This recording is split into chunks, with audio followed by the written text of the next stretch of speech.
Agora nós vamos de entrevista ao vivo aqui em nossos estúdios, porque eu vou conversar a partir de agora com o deputado federal pelo PSD aqui do estado do Piauí, deputado Júlio César. Deputado, boa tarde para o senhor, seja muito bem-vindo, prazer lhe receber, tudo bem? Boa tarde, Lívio, boa tarde a todos, um prazer muito grande estar aqui.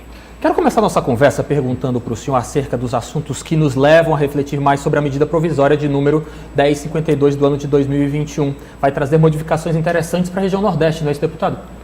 Bom, essa medida provisória, ela retira recursos dos fundos constitucionais do Norte, do Nordeste e do Centro-Oeste.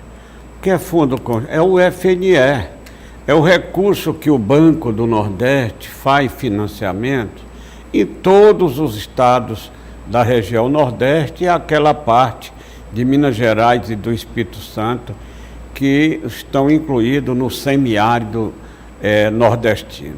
Então, eu não concordo, porque o Banco do Nordeste, eu sou um defensor do banco, o Banco do Nordeste, ele tem um financiamento de investimento na região, mais de 60% do sistema financeiro que faz aqui no Nordeste. Sim. E eu, como coordenador da bancada do Nordeste, estou trabalhando contra esta medida provisória que foi editada por sugestão do Ministério da Economia e foi encaminhado pelo Bolsonaro, que é presidente da República. Então, para diminuir os recursos da região Nordeste, aqui do Piauí, eu estou trabalhando contra esta medida provisória. Deputado, a gente percebe realmente na sua atividade parlamentar em Brasília que o senhor tem sempre muito abraçado essa questão da defesa da região Nordeste como um todo e, é claro, também da defesa dos pequenos produtores rurais. Eu gostaria de lhe perguntar sobre a lei da renegociação de dívidas rurais, que também se estende a outros setores. Outra bandeira que o senhor defende em Brasília, não é isso? O Brasil todo reconhece que nós trabalhamos pela renegociação dos débitos dos agricultores. Começando em 2016, passamos 2 anos estudando esta questão e em 2016 foi editada por sugestão nossa ao presidente da República, na época até o Temer, a medida provisória que foi transformada na Lei 13.340. Esta lei foi por 2 vezes renovada e houve uma negociação de 360 mil operações na vigência desta lei. Mas era só da agricultura, era só. Aí depois nós estudamos também todos os setores, agricultura, comércio, indústria e prestação de serviço. Aí foi editada a medida provisória 1016. Que depois da edição foi para o Congresso e coube a mim relatar esta medida provisória. Esta medida provisória é muito importante porque aquele mutuário, aquele que deve o banco, que tem um contrato que foi feito há 7 anos, poderá negociar para pagar em até 10 anos com desconto que vai até 90% de acordo com o porte do devedor. Importante. Quero dizer a todos que o pequeno empresário que tem débito com o Banco do Nordeste, ele corresponde do total de mutuário a 98%. É uma medida provisória que beneficia muito os pobres, aqueles que devem pouco, que estão devendo e não podem mais contrair empréstimo e estão no Serasa. Ele negociando, tira do Serasa e o banco tem a obrigação de, em ele querer, fazer novas operações para que ele continue produzindo e, consequentemente, ter um ganho para o sustento da sua família. Então, nós estamos, essa medida provisória, houve alguns vetos que nós achamos irracional. Um dos vetos é a mudança dos encargos. Muitos empresários contraíram em 2016 e 2017 empréstimo com encargo até 15% ao ano. E hoje, os juros do BNB, do FNE, é 4%. E nós colocamos lá um artigo para que seja revisto os encargos que contrataram lá em 2015, 16, 17, e que seja os juros que hoje são cobrados pelo Banco do Nordeste com financiamento do FNE. Então, é muito importante, tanto no Nordeste, que são 9 estados, quanto do Norte, que são 7, e quanto do Centro-Oeste, 7. Então, o total de estados incluídos são 21 estados. Quando bota Minas Gerais e o Espírito Santo, chega a 23. Então, é muito importante para todos que estão enquadrados nessa medida provisória, que pode negociar e contrair novos empréstimos. Deputado, o senhor sempre nas suas falas defende o pequeno agricultor brasileiro, e eu queria perguntar para o senhor como é que o senhor avalia a importância desse pequeno produtor na retomada, no contexto de retomada de economia em pós-pandemia, por exemplo? Olha, o pequeno produtor, como a geração de emprego no Brasil é pequeno, nós temos mais de 14 mil que estão fora do mercado, que perderam o emprego. Sim. É muito importante para que ele produza no pequeno negócio para substituir a sua renda, que era do emprego no passado. Sim. Era no emprego. E os encargos que eu falei de até 4%, isso é para o médio e grande empresário. Hoje o pequeno paga 0,5%, 1%, Pronafiano vai 1%, 1,5% até 2%. Isso é por ano, não é por mês.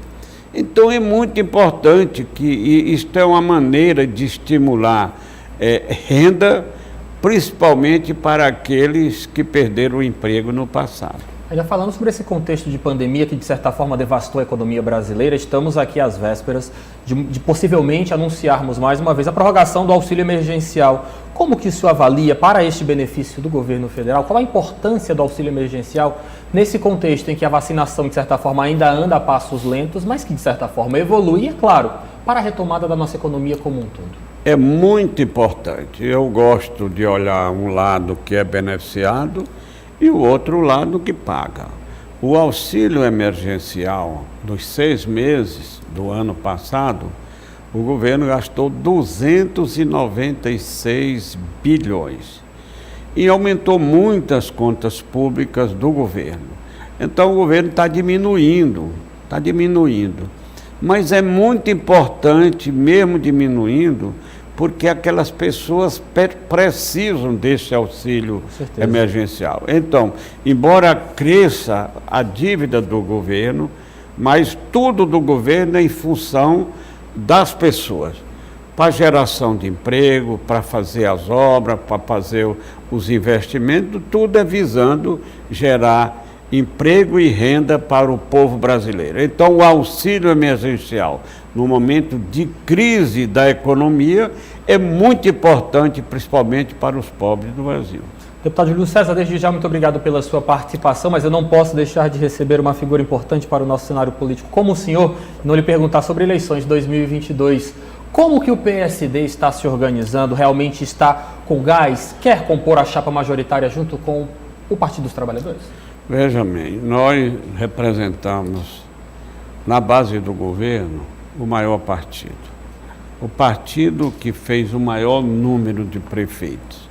O partido que seus aliados são os mais leais, são os que têm maior fidelidade ao partido. Então, o partido que é feito por nós, que somos o presidente, o deputado Georgiano, que é o deputado mais votado da história do Piauí, cresceu. E por que cresceu tanto? Um partido que tem apenas 10 anos de existência. Pela credibilidade e pela confiança que nós transmitimos para os nossos aliados, para as pessoas que participam do nosso partido.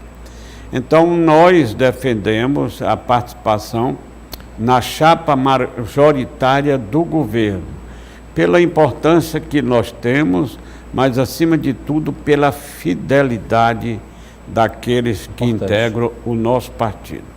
Eu gostaria também de falar de um projeto que eu defendo muito. À vontade. Quero dizer aos prefeitos que nós estamos trabalhando para votar ainda nesse semestre ou no começo do outro a PEC do 1% dos municípios.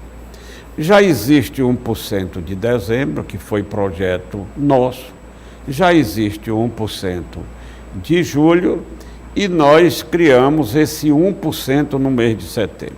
Por que este 1%? Porque é o momento que a maior devolução do imposto de renda que a Receita Federal faz para os seus contribuintes. E quando há uma devolução, cai a receita do FPM, do Fundo de Participação dos Municípios. E porque, em caindo, vai diminuir a transferência. Aí eu quero esclarecer o que representa o 1% para os municípios. 1% para todos os municípios do Brasil representa 4 bilhões e 500 milhões de reais. E para os municípios do Piauí, mais de 130 milhões de reais. Para Teresina, mais de 20 milhões, 20 e poucos milhões. E para o menor município do Piauí, que é 06, em torno de 250, 280 mil reais. Então, eu estou dizendo o maior e o menor e o total que recebe o Piauí. Agora, este 1%, ele vai ser parcelado em 4 parcelas, porque o Tesouro Nacional, em negociando com o Tesouro e a dificuldade que ele tem, o governo pediu que parcelasse. E nós aceitamos, fizemos um acordo, conversamos muito com a CNM, com a Associação de Municípios aqui do Piauí e conseguimos aprovar no Senado, primeiro lá no Senado, que essa PEC começou lá. Depois chegou aprovado no Senado, na Câmara, já aprovamos o primeiro turno e falta só o segundo turno para começar a viger. E eu, embora as outras duas eu fui o autor, nesta eu sou o relator, nós estamos trabalhando para aprovar o quanto antes para começar a viger no ano que vem. Sucesso então, deputado. Muito obrigado pela sua participação e volte mais vezes, tá bom? Boa tarde. Obrigado, boa tarde a todos. Obrigado.